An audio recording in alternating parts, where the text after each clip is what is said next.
Coming up on this edition of the North Suburban Beat, we check out the taste of Rose Fest.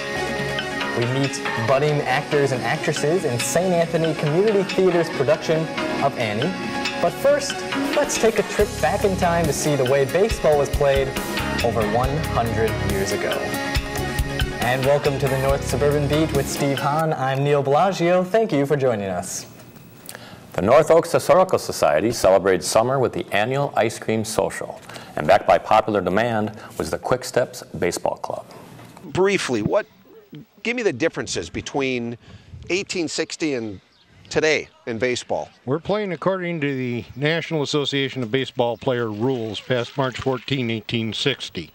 The basic difference between the way the game's played today and the way it may be played 152 years from now is that the pitcher lines up behind the pitcher line and delivers an underhand throw for the striker to hit. Is that the call? They're supposed to be off the field by 4. Off the field by 4. Why don't you line up over here, facing the throng? I believe that's the end of the ball game. Have a look at your faces.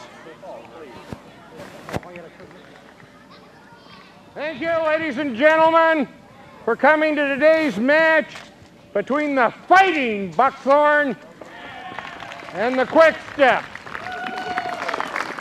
Oh, that sure looks like a different game than what's played today, huh, Nick? Definitely. I was actually on that shoot, and it was very fascinating to feel all the different rules that they have back in the 1890s versus today. And it was, I think that was our own home team, North Oaks, that were the victors in that game. They actually beat the Quick Steps. They did. So hopefully next year they'll come back and win again. What about the uniforms? Were they kind of... they were a little more bizarre. It would look like it was definitely more like real thick. Real thick and hot? Stuff, yeah. And it was a hot day that day. So they must have been dying out there. Wow. And that looks like a real fun way to learn about history. Sure. Another one of our 10 cities completed an 8-day spectacular, Roseville's Rose Fest celebration. That's right, Steve. It's a big one and better than ever this year. CTV caught up with them at one of our favorite events, the Taste of Rose Fest. Sponsored by the Rotary Club of Roseville, the 5th annual food and wine sampling event was held at the Central Park Muriel Saline Arboretum.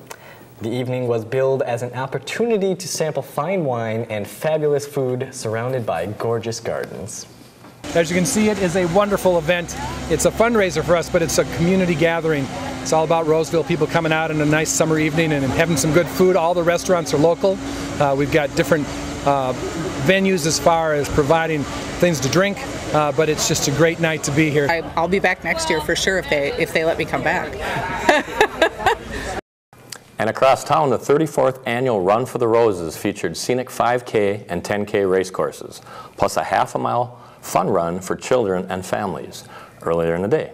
Those on inline skates competed in the Roll for the Roses. That race featured a 10K route through the rolling hills of Roseville, while racers averaged speeds of over 22 miles per hour. This year's Run Roll for the Roses had results processed by Champion Chip Minnesota using computer chips placed on each racer. Link to the results posted through ctvnorthsuburbs.com/NSB, where you can go to search by the race or racer's name. And wonder what our metropolitan area will look like in 2040? Like to have some input on the decisions that shape that future? The Metropolitan Council is setting some goals for the next few decades and want to know what you think.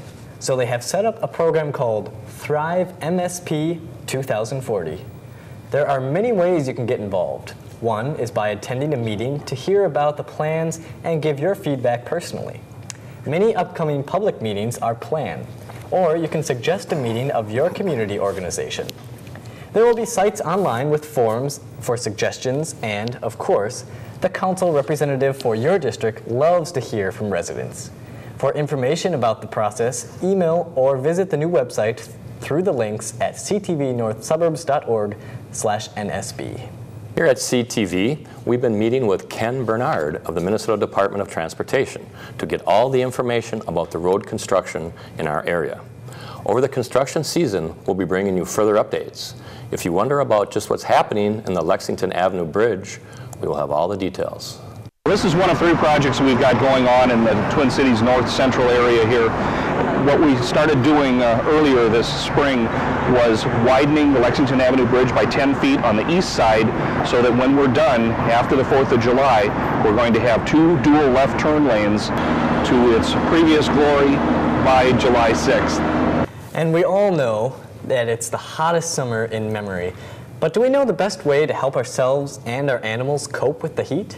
The Department of Emergency Services has some tips to keep in mind. First of all, they want us to take the heat seriously. Heat is the #1 weather-related killer in the U.S., more than tornadoes, lightning, and flooding. Local police, EMTs, and firefighters took part in the annual Torch Run for Special Olympics. Mounds View, New Brighton, St. Anthony, and Roseville officers joined deputies from Hennepin and Ramsey counties in carrying the torch through our cities. They were part of the 3-week effort and got to participate in the final leg that brought the torch to Stillwater, this year's site of the Games. In addition, year-round fundraisers like the Polar Plunge brought in over $500,000 for the Special Olympics program in Minnesota. It was an especially hot day, but some ran parts of the route in full gear, and all had huge smiles on their faces, knowing that they were part of the effort. The balmy evening of June 25th found Lauderdale families resting in the park for some entertainment. The Music Under the Trees series hosted Blue Stratum.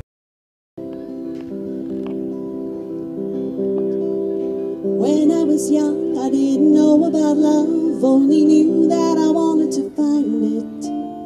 I came across you, thought your smile was the truth, but I didn't know what was behind it.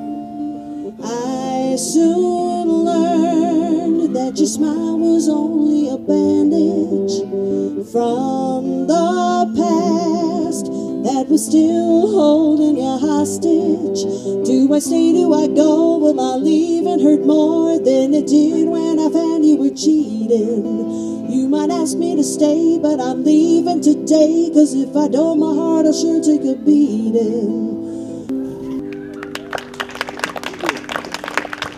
Well, that was just a wonderful way to enjoy a nice calming music on probably a pretty warm day back in June, end of June, and I think that would be just a fun time to get out. What a great way to meet your neighbors and have some family fun too. Exactly. Yeah. The National Basketball Academy is a professional basketball training organization. In our area, they are the official youth basketball provider for the Timberwolves and the Minnesota Lynx. They put on clinics over 2 weeks in June at the Mounds View Community Center. Professional coaches teach basics like shot mechanics, ball handling, and footwork for boys and girls grades 3 through 8. The Academy holds clinics for all levels of high school, college, and professional athletes. So it was a great opportunity for these players to get acquainted with the skills and winning attitudes of the advanced player.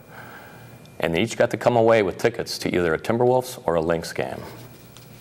For 5 years, the deputy superintendent position in the Mounds View School District has remained vacant following the promotion of Dan Hooverman from that job into the role of superintendent. This month, Rick Spicuzza returns to Mounds View Public Schools to fill the deputy superintendent position. Dr. Spicuzza has spent the past 5 years as the assistant superintendent of curriculum and assessment at South Washington County Schools.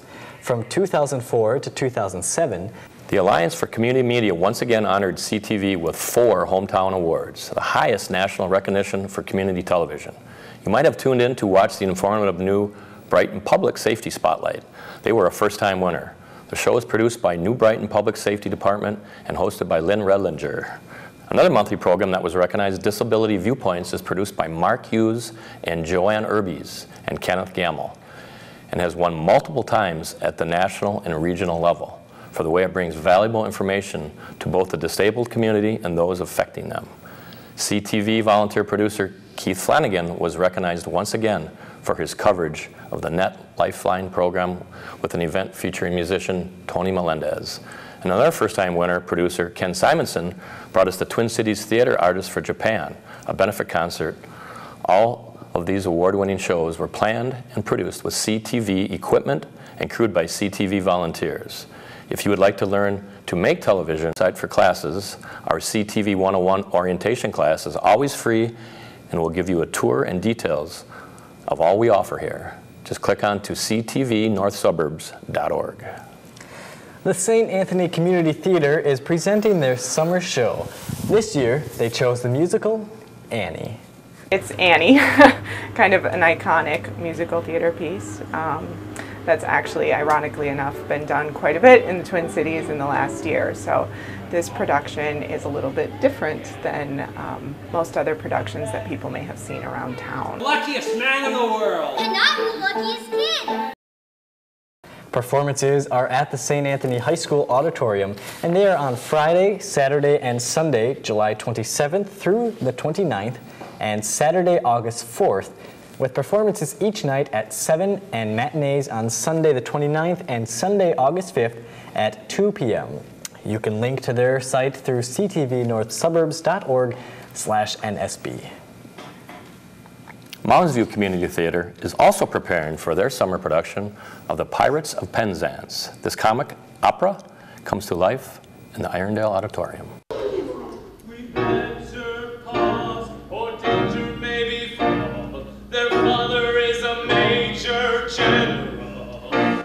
Hi, I'm Dan Hazel. I'm playing the Pirate King, and if a man dressed like a pirate singing moves like Jagger sounds entertaining to you, this is a great way to spend your weekend. Performances start on July 13th and run through July 29th. You can link to their site at ctvnorthsuburbs.org/NSB for ticket and all show information. Well, that's it for this roundup of local news. Now let's take a look at the community calendar. Lauderdale is sponsoring weekly puppet shows that will be held on Thursdays at 11:30 a.m. from June 21st through August 9th in Lauderdale Park. The Puppet Wagon presents 15 to 20-minute themed shows, and new productions are presented each week. All shows are family-friendly and will include a variety of classic tales. Bring a blanket, a child, and sit back and enjoy. Many household products you use to clean your kitchen and bathroom and to maintain your car and home, and also to control animal and insects, contain harmful materials. When those products are no longer needed, they are considered household hazardous waste. Ramsey County offers mobile collection sites to dispose of them and to prevent harm to our health and to the environment. For the month of July, they are in Arden Hills on Fridays from 10 a.m. to 6 p.m. and Saturdays 9 a.m. to 4 p.m.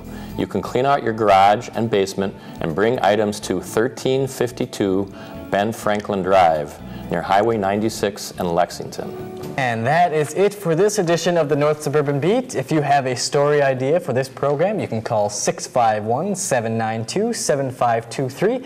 And you can also view us online at ctvnorthsuburbs.org/NSB, complete with all the links we mentioned in this show. With Steve Hahn, I'm Neil Bellagio. Thank you for watching the North Suburban Beat.